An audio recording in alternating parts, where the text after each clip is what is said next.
હવે દર્શન કરી લે હવે. हाँ हम आ चुके हैं अभी दरिया किनारे भोलेनाथ के दर्शन करने. बोल, हम भोलेनाथ के दर्शन करने के लिए आए हैं. अभी पानी है यहाँ पे. બોલ. યુગભાઈ આવી ગયા છે ભોળાનાથના દર્શન કરવા માટે અને અત્યારે અહીંયા પાણી છે ને અમારે લોકોને જવાનું છે દર્શન કરવા. તો થોડીક વારમાં હમણાં ખાલી થઈ જાય એટલું તો ખાલી થઈ ગયું છે ને. જો આજે શ્રાવણ માસનો પહેલો સોમવાર છે તો અમે લોકો આવી ગયા છે. યુગભાઈ કે અમારે જવું છે કે ભોળાનાથના દર્શન કરવા માટે. તો આજે પહેલો જ સોમવાર છે ભોળાનાથનો. તો શ્રાવણ માસનો પહેલો જ સોમવાર છે ને આપણે આવી ગયા છીએ ભોળાનાથના દર્શન કરવા માટે. અને અત્યારે સવારના 6 વાગ્યા છે અને અત્યારે જો સવારના 6 વાગ્યે અત્યારે પાણી છે અહીંયા ને ભોળાનાથનું મંદિર આ જગ્યાએ છે સામે ને અત્યારે પાણીની અંદર છે. 6 વાગ્યા છે. થોડીક વાર થમીએ આપણે પછી આપણે શ્રાવણ માસના પહેલા સોમવારના ભોળાનાથના દર્શન કરવાના છે. તો કન્ટિન્યુ વોચ કરજો વિડીયો. તો ટાઇટલ અને થંબનેલ જોઈને તમને લોકોને ખબર પડી ગઈ છે આપણે ક્યાં આવી ગયા છીએ. તો આપણે આવી ગયા છીએ ભોળાનાથના દર્શન કરવા માટે અને અત્યારે જો 6 વાગ્યા છે ને પૂજારી બાપુ પણ અહીંયા આવી ગયા છે. તમને લોકોને દેખાડું. આ છે પૂજારી બાપુ અને અત્યારે પાણી છે થોડુંક ને અમારી સાથે અમારા યુગભાઈ આવેલા છે. કા યુગભાઈ? તો હાલો હવે જઈએ છીએ આપણે ભોળાનાથના દર્શન કરવા. થોડો તો હું ને યુગભાઈ બંને ભોળાનાથના દર્શન કરવા આવ્યા છીએ ને અત્યારે તો 6 વાગ્યા છે ને અત્યારે પાણી પણ છે. તો આપણે જવાનું છે ભોળાનાથના દર્શન કરવા. તો કન્ટિન્યુ વોચ કરજો વિડીયો ને ચાલો જઈશું. અમે લોકો ક્યાં દર્શન કરવા આવ્યા તો તમને લોકોને ખબર પડી ગઈ છે કેમ કે આ ભેખડ ને બધું જોઈને.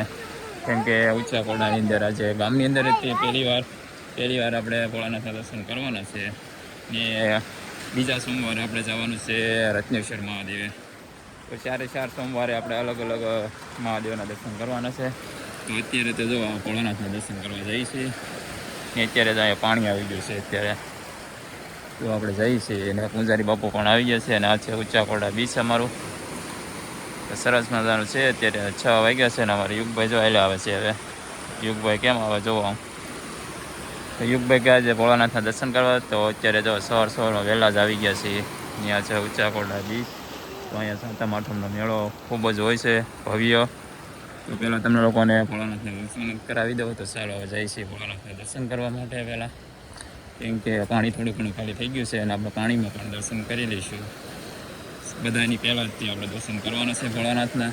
સૌ પ્રથમ પહેલાં જ સોમવારની અંદર આપણે જઈએ છીએ ભોળાનાથના દર્શન કરવા.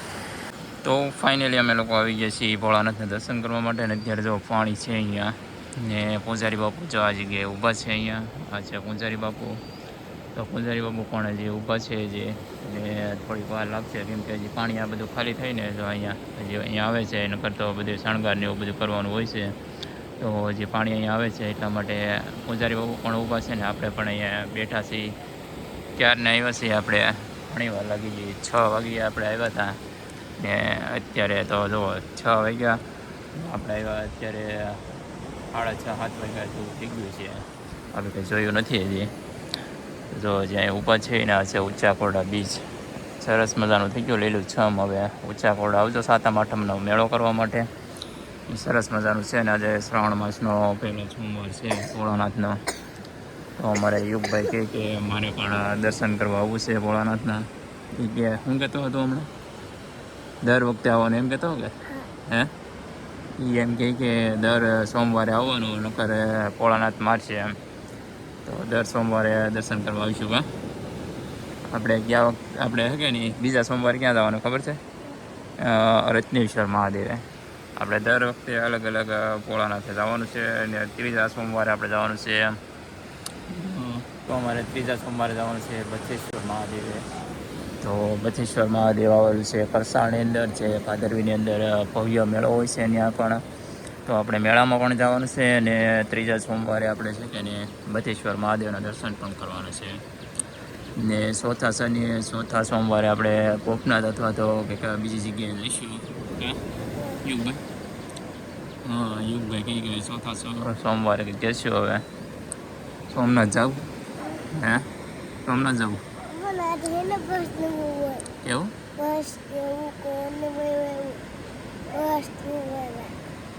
એવું મળે બધું એમ. તો જા હવે યુગભાઈ હવે દર્શન કરી આવવાનું. તો હવે જો અત્યારે ખાલી થઈ ગયું છે, તમને લોકોને દેખાડું એટલું ખાલી થયું છે. આપણે શણગાર ને એવું કાંઈ નથી અત્યારે કીધું, તો પણ આપણે પહેલાં દર્શન કરી લઈએ. દર્શન કરીને ભાગીએ ભાઈ. કાં યુગભાઈ બરોબર ને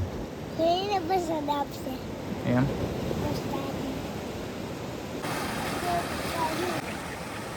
જા જા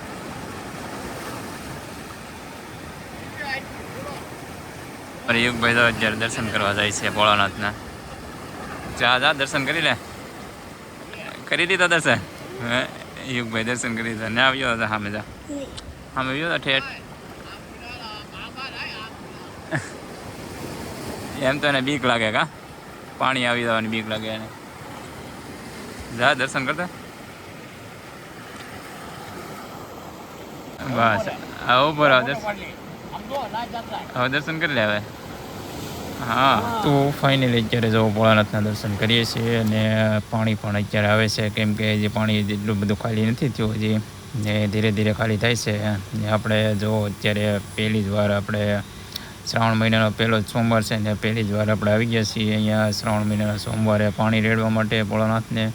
ને અત્યારે જો આપણે દર્શન કરી લીધા છે. ને યુગભાઈ અમારે ફૂલ મૂકવા જાય છે હવે ભોળાનાથે. પાણી આવી જાય તો તણાઈ જાય એમ થાય છે. જો પાણી એક ધારું આવે જ જાય આવે જ જાય. અમે આવ્યા તો કેટલું બધું પાણી હતું. 6 વાગે આવ્યા ને તેવા તો આમાં ગોઠણું ઉપર પાણી હતું. અત્યારે બધું ખાલી થઈ ગયું છે, નકર તો કેટલું બધું પાણી હતું. જો અત્યારે થઈ ગયું છે. જો યુગભાઈએ ફૂલ ધરી દીધું છે.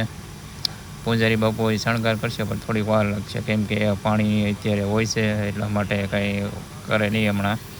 જો પૂજારી બાપુ થોડુંક અત્યારે શણગાર કરે છે, એ થોડું થોડું આવે છે. ક્યારેક એકાદું રેળો આવે છે, એટલું બધું તો નથી આવતું, પણ થોડું થોડું આવે છે. હવે એટલું બધું નથી આવતું. જો તો આવી જાય એકાદો રેળો.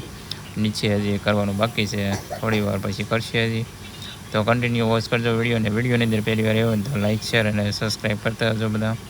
તો જો અત્યારે અહીંયા સાઈડની અંદર નાની શિવલિંગ છે, તો એના પણ દર્શન કરી લઈએ. તો હર હર મહાદેવ લખી નાખજો કોમેન્ટની અંદર, ને તમે પણ દર્શન કરી લેજો ને અમે પણ દર્શન કરી લઈએ અત્યારે. તો જય ભોળાનાથ. અત્યારે હર હર મહાદેવ. ને આ લોકો પણ દર્શન કરવા આવી ગયા છે, ને હમણાં થોડીક વારમાં ઘણા બધા લોકો આવવાની શરૂઆત થઈ જાય, કેમ કે અત્યારે મંદિરે અત્યારે બધું ખાલી થઈ જાય એટલે બધી પબ્લિક ઘણું ખરું આવવાનું શરૂ થઈ જાય, ગામના લોકો બધે. તો આ છે કાળ ભૈરવ દાદાનું મંદિર અહીંયા ઊંચા કોડાની અંદર. ને અત્યારે જો સરસ મજાનું થઈ ગયું છે લીલુંછમ. અત્યારે એક નંબર વ્યૂ આવે છે, ને જે આપણે હમણાંથી કંઈ વિડીયો બનાવવા જ નથી આવ્યા, કેમ કે ઊંચા કોડાનો વિડીયો આમ બનાવેલો છે, પણ આમ દરિયાની વચ્ચોવચ્ચથી કે વિડીયો બનાવ્યો જ નથી, કેવું લાગે એમ. તો આપણે આની પછીનો કે ગમે ત્યારે આપણે એક વ્લોગ બનાવવાનો છે સરસ મજાનો, પેખડાનો કે કેવો પેખડા ઉપર સરસ મજાનો વ્યૂ આવે છે. જો આમ અત્યારે કેટલું બધું સરસ મજાનું લીલુંછમ થઈ ગયું છે. બધા વૃક્ષો, બધા વેલા અને વૃક્ષો ને એવું બધું મસ્ત મજાનું લોકેશન આવે છે. ને અહીંયા થોડોક જ ટાઈમની અંદર હવે સાતમ આઠમનો મેળો આવવાનો છે, ને ખૂબ જ સરસ મજાનો મેળો હોય છે, ને ઘણું બધું પબ્લિક હોય છે. તો તમે લોકો પણ આવવું હોય તો આવી શકો છો, ને સબસ્ક્રાઈબ કરતા જજો.